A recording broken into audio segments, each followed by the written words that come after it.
Hey there, welcome back to the channel. So today I'm going to talk to you about why it is that most of the crappy things you think are going to happen to you, most of the negative things, never actually will.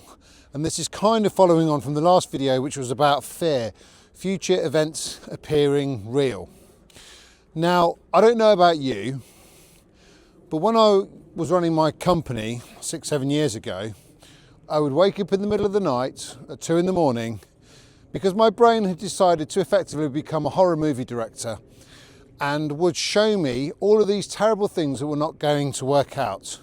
I wouldn't be able to do the VAT return, I wouldn't be able to meet payroll, I wouldn't be able to collect some of the outstanding debts from our customers, I wouldn't be able to pay suppliers, nobody really liked the company, nobody really liked me, and anybody that did like me was just pretending, and so on and so on. Negative, negative, negative, and it was awful.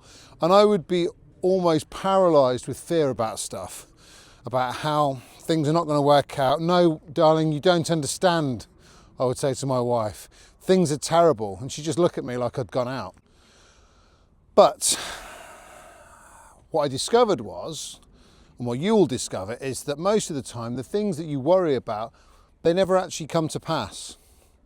Now, you don't need to just take my word for it, because Penn State University years ago did a study where they asked students at the university to write down all of their short-term worries, things that they were concerned about, things that they were anxious about, and that they genuinely believe would come to pass. And when they came back to check a month or so later whether those short-term things had happened, would you like to know what the percentage was of the things that had actually not occurred? 91.4% of the things that the students were worrying about never happened, and that is mirrored in society. 9 out of 10 things that you're concerned about won't happen, and even if they do, they will probably be a lot better than you think they will be. They're not going to impact your life that badly. You know what? So you might lose a customer. Okay, maybe they were a bad customer anyway. You know, maybe it would have all gone wrong, or you know, maybe somebody won't get into the university that they want to get into, one of your kids. But hey, you know, you'll get into a different one. So why does the mind do this anyway? Well, your brain is designed to simulate the future. So when you are constantly negative, or you're in a low mood, as we often are, people that have suffered from low mood, then effectively the brain will just dish out to you what you're giving it. This is the negativity bias.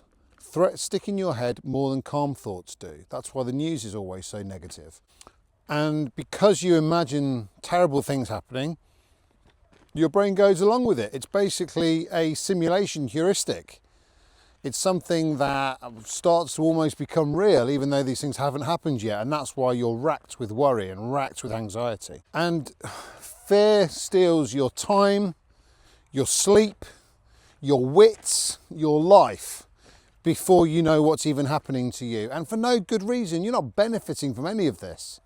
I know this is difficult to say in modern Britain with everything the way it is, and the fact that the budget has just been released and the way that the country is managed, but we do tend to overestimate bad things happening and the impact that they will have.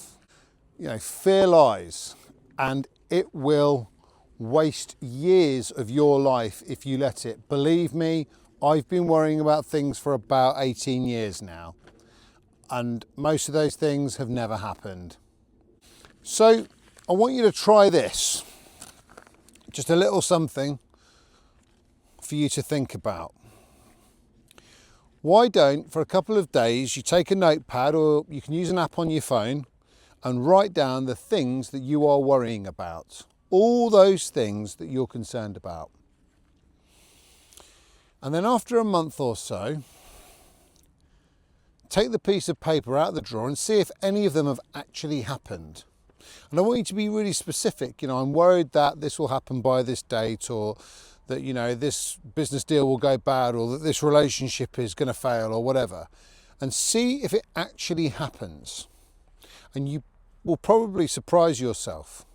Most people discover the same thing that those Penn State researchers found.